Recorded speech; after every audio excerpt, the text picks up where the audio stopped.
Guys, dito ako sa mga kasangkayan sa silihan. Ayan.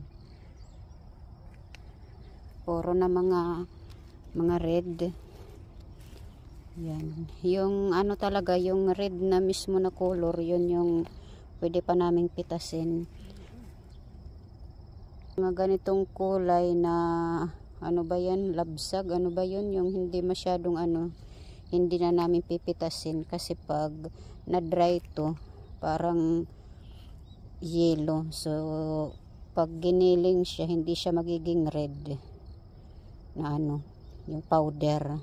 Kaya hindi siya kukunin, ang kukunin lang yung medyo pula talaga. Yung mga alanganin, ba yan, orange bang niyang color, hindi ganon siya ka pagtingin lang sa parang red, pero pag dito sa parang orange siya.